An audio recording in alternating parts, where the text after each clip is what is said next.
kiss for you.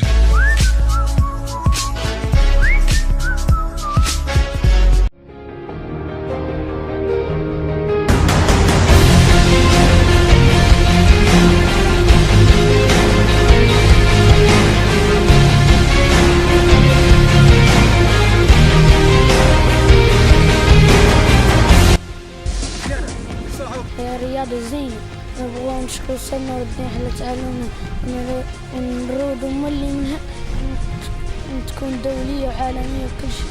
هذه الرياضة زين استخدموا فيها المرافق واليدين القرعين. هذه الرياضة عجبتنا من بين الرياضات كاملة.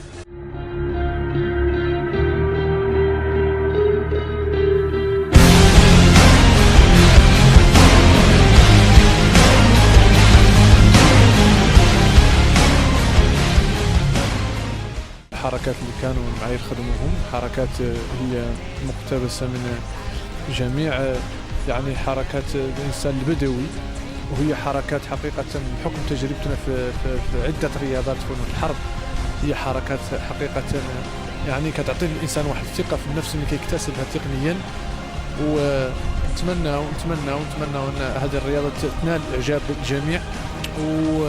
وحقيقة الفضل يرجع للأستاذ نور الدين اللي مثلا بحث في هذا المجال وعطاه وقته وجهده، بحكم بحكم مثلا انه يعني بغيت نقول انا تقريبا 12 سنه ولا 14 سنه وحنا يعني كنتناقشوا في الامور وكنحاولوا باش نديروا هذه المبادره، وهي مبادره غير عاديه يعني باش انت تنشا واحد الرياضه وتعطي فيها واحد المجهود وتعطي واحد مجهود فكري وعلمي، وهذا يعني الامور يعني والناس اللي يعني عندها اهميه في هذا الامر يعرفوا هذا ثقل هذه المسؤوليه.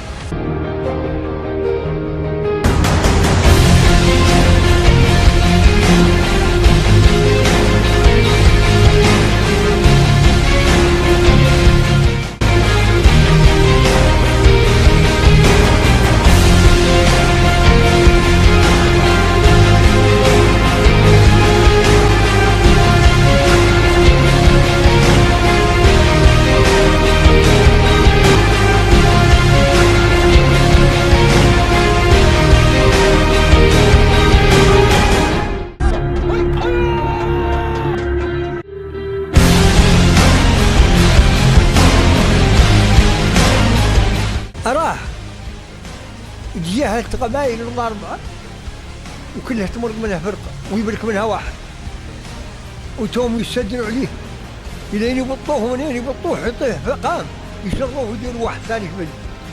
والله منين يشوفوا ورا شيء حد من قومون يدير واحد في بلد. ياك فهمتني؟ وهذا استقالب كنا نتقالبوا فيه في السوق ونجوه من أميال الأعداء رجلي وقوي الناس اللي تلعب راح. ياك فهمتني؟ هذه هي شغلة الحنفي اللي كنا نعمل.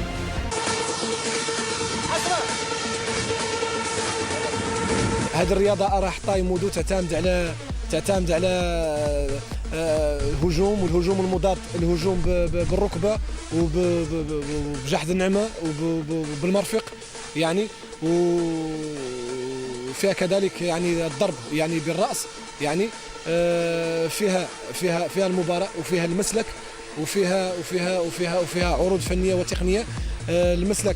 المسلك يعني حركات متسلسلة. نتمناو ان شاء الله نتمناو عن تكاتف الجهود ونبرزوا بهذه الرياضة أكثر يعني من ما هو محلي، نبرزوا بها وطنيا ونبرزوا بها إن شاء الله حتى دوليا. إن أعجبك الفيديو لا تنسى الإعجاب والاشتراك في القناة. جميع الحقوق محفوظة.